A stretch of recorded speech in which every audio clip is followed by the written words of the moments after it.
All right, this is just a short, try to keep it short video to correlate the weather phenomena on rain scatter event that occurred a day or two ago with the observations from the beacon of the digital decodes in WSJT.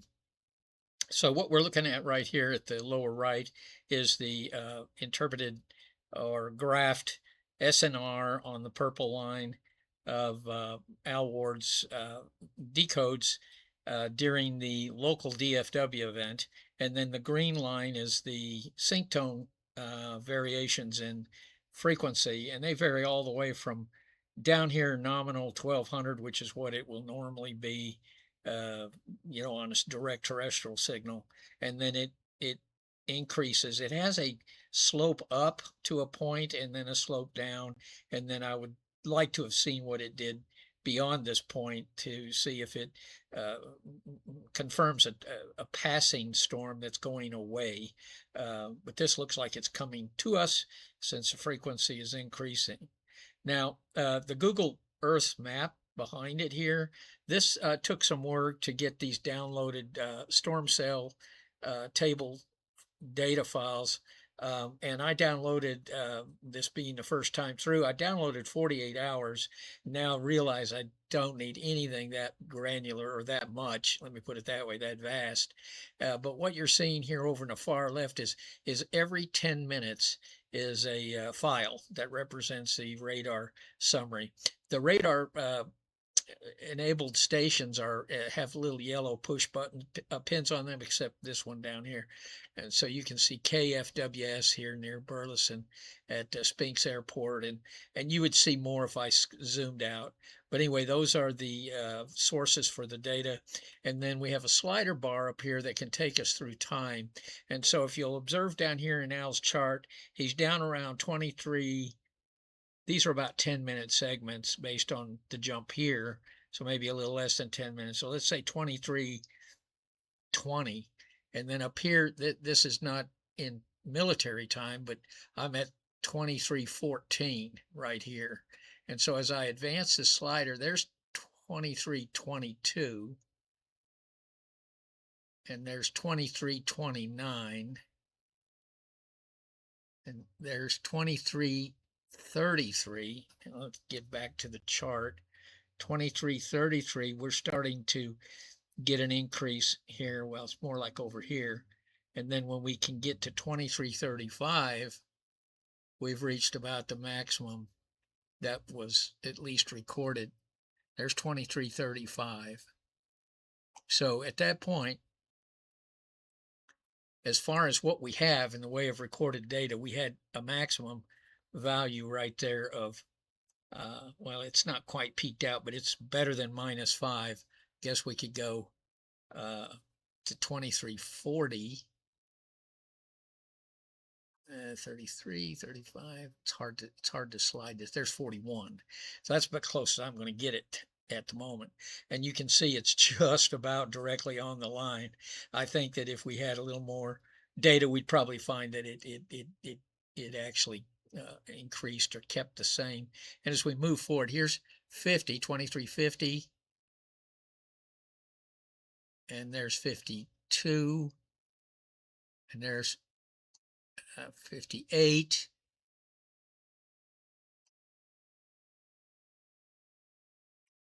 And there's 3. It's going away. And there's a dead straight up midnight UTC. So, and then by 0011, it's gone. And Al made a mention on Slack that the event was over just right after straight up 0000 UTC. So that correlates. Everything correlates together very well. Now, if we look at the other path between K5DOG and EM12IL, and let's just go to where I know it's going to begin. You see some showers forming out to the east of Dallas or Waxahachie, and now we're starting to see them spread westerly. And then at 5:04 UTC, which let's get Steve's chart up here. 504 is in this vicinity. He's starting to get decodes in the 17, minus 17 area. And there is a pronounced, it's up and down, but the trend is up, increasing green line, or at least the lower lows are going up. How far down it's getting, if you can use that term, is rising. It's on a trend up by about this would be what, 1225 up to about almost 1275. So 50 hertz, it's drifting up. The peaks are staying about the same as far as how high the frequency gets. And then as far as signal strength, we're going to bang the top at 0606. So if we advance this, there's 515, there's 525, there's 530, there's 538, 540, see more red, 546, 557, I'm trying to find 6, 601, 609, get back to the chart one more time. 609 is here. We've already gone past kind of the peak, just starting the down, and there is, it crosses right over right here at 614. Let's go back to the chart and look at 614. So 614 would be right around in this area right here. And the slope starts down on the frequency, and then it climbs back up. So it's probably multiple storms in this reflection and this resulting SNR. However, that's pretty interesting that we had a direct pass. These antennas are basically, their patterns are fixed, and it's much closer, this cell anyway, much closer to the beacon. That's not very far. If we were to measure it, it's 56 kilometers, and that red dot in the middle, probably a pretty high refractivity point, and then it's coming into Steve. He's picking it up probably on a quite low angle with his dish. So that's all I have. Nothing really new to learn here other than a confirmation, and now we have empirical data that we've never had before. I appreciate you giving me these reports so I can chart them, etc.